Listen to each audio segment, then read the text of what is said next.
everyone, it's Adele and April from Just Say Scrap with Close to My Heart, and we are here with our 33rd Technique Tuesday. Yay!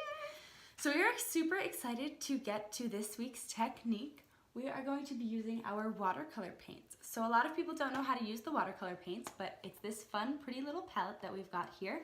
And we are going to show you how to use them and a few of our tools that will help you use them. All right, ready?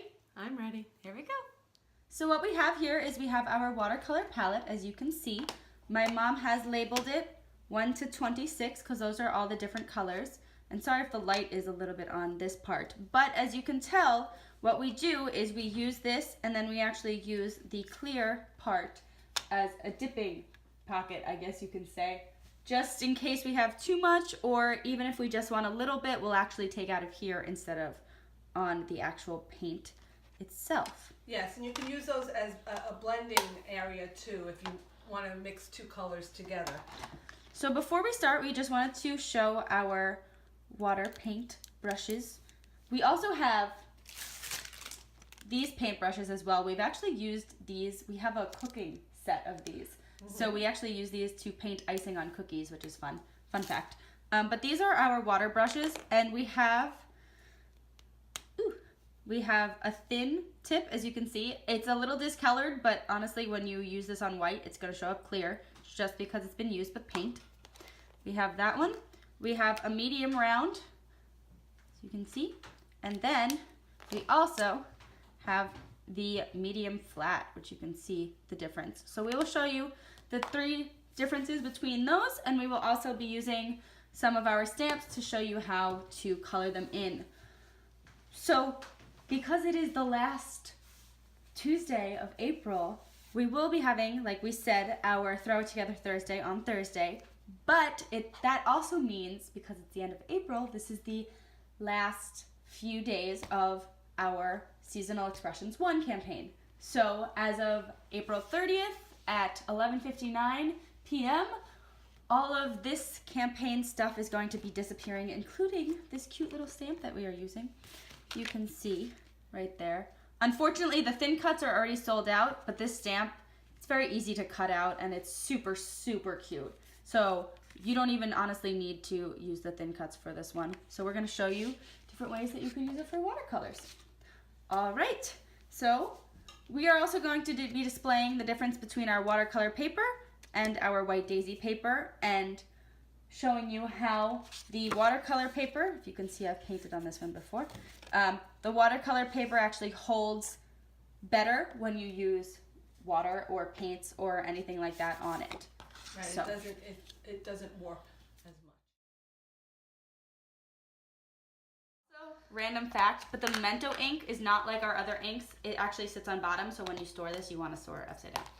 Okay. Just on that. So this is the small round brush, water brush. So let's see, what color should we use? Pink!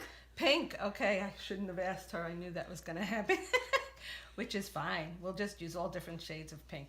With our small round paintbrush, I dipped it in here and I just touch off a little bit in there. And if you wanted to, you could use a paper towel to take a little bit more off if you're doing something very delicate, but She's on the white daisy right now. I am on the white daisy, yes.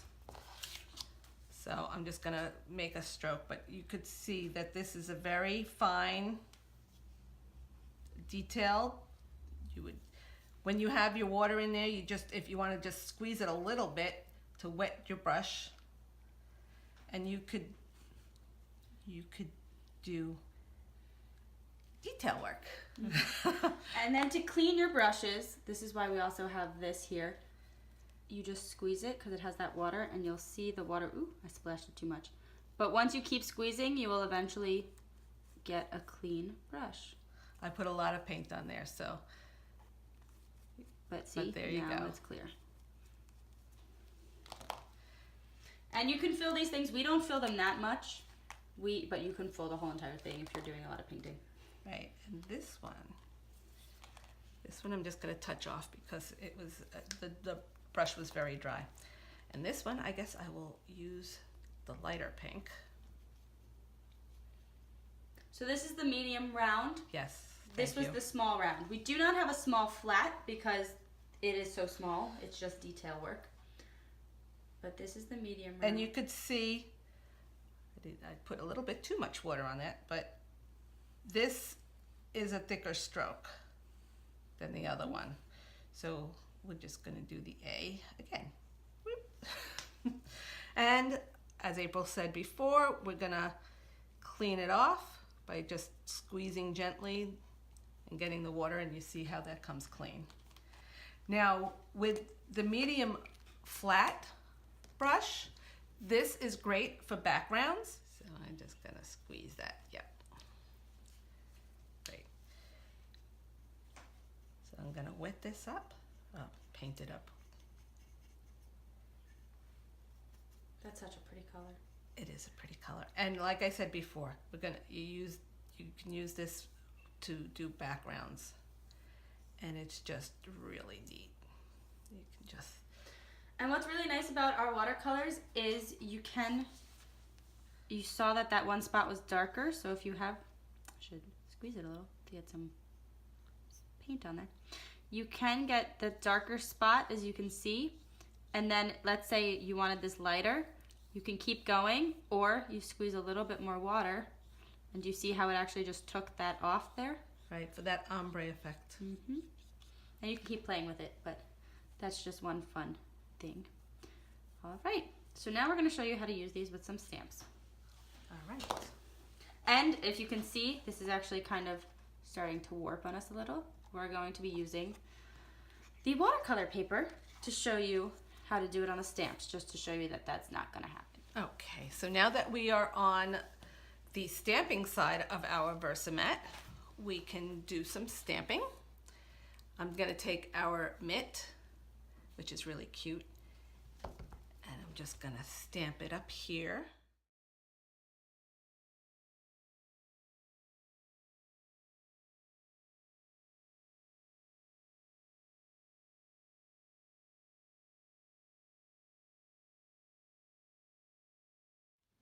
Here we go. Oops, and that didn't stamp, but because we have, What did you do? I missed it, but because our stamps are clear and the blocks are clear, I was just able to go over it and stamp again to get the full image. Cool. All So right. let's flip it back over and color. Yes.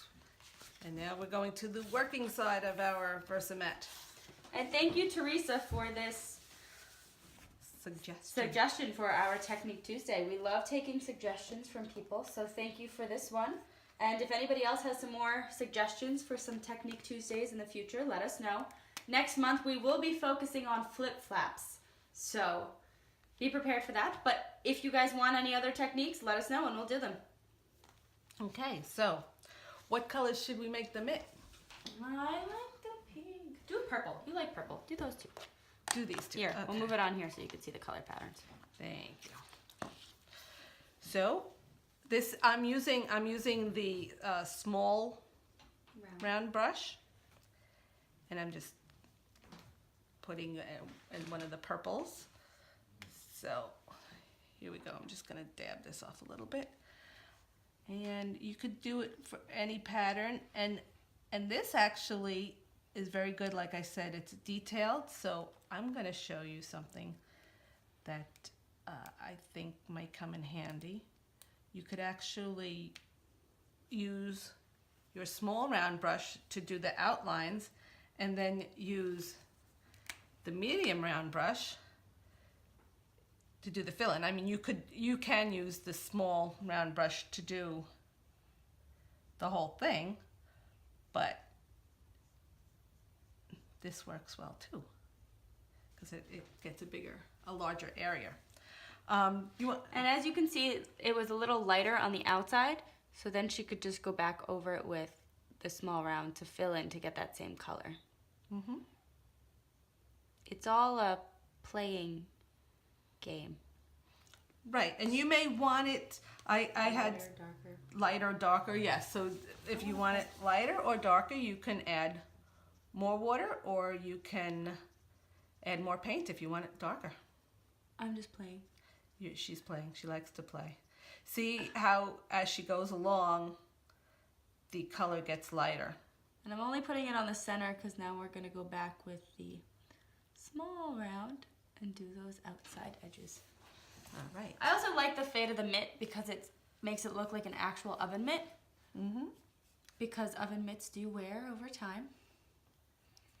As all of my fellow bakers and cooks out there know. I'm a baker, not a cook. I'm a little bit of both. Do you see how cool that looks? And there's no mistakes either with watercolors because if you think something's too dark, go over it with more water. Right.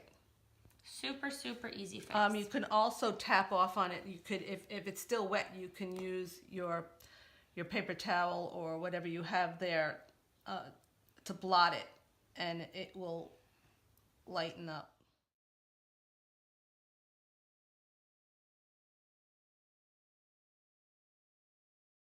I just wanted to show you, there's also techniques. You don't have to be super neat about things either. If you want to just give some things texture. To give it like a... Right, because these will be cut out, so you don't have to stay within the lines. No. And if I did that like that, I can also, let's say I want to have some like flower-esque on here. And take this. Is this still pink? Yes, this is still pink. Do you see how easy this is? So we can just move from color to color. I'm going to use my white up here. For that one, I actually didn't even need to go into the white. I could have just gone over here. If you add some white, it's going to look like flour.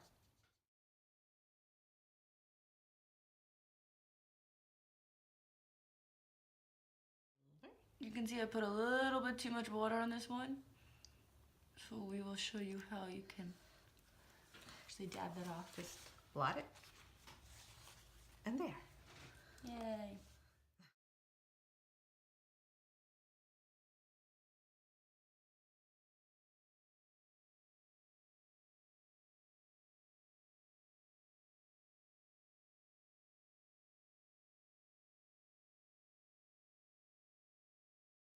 And if you want to, you can go and do little detail work.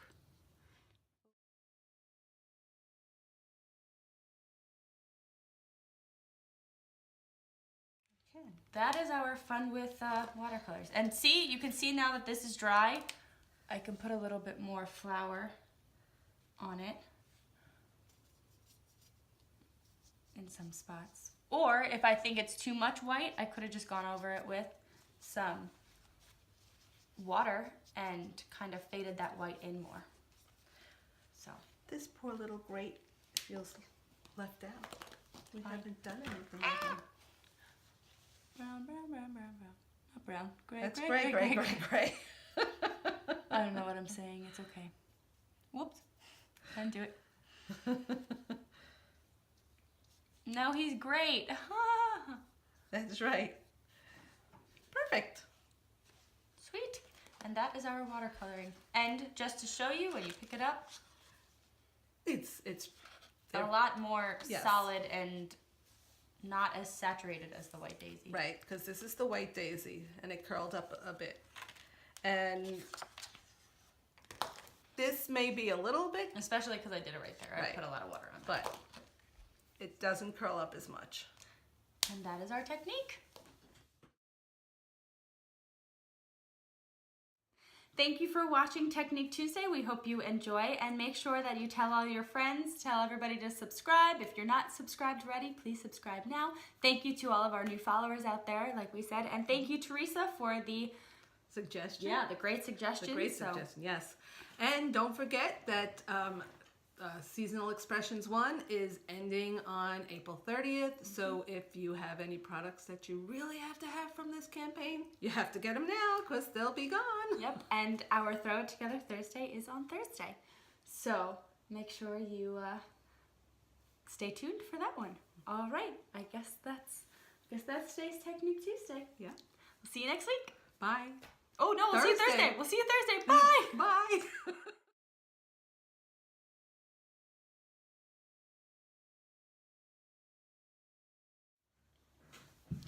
working with watercolors. Right there. Right Funny there. flags. Okay. Excuse us while we tend to some technical difficulties. And April acts like a puppy with her tail hanging out, her tongue hanging out.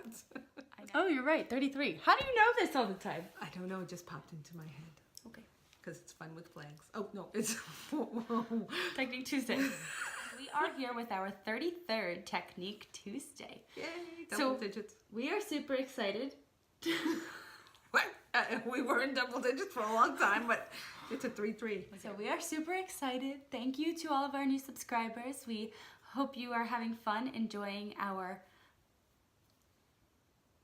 I just got a bill. Hey everyone, it's Adele and April from... Hair malfunction. There we go. Oh, you're making me dizzy.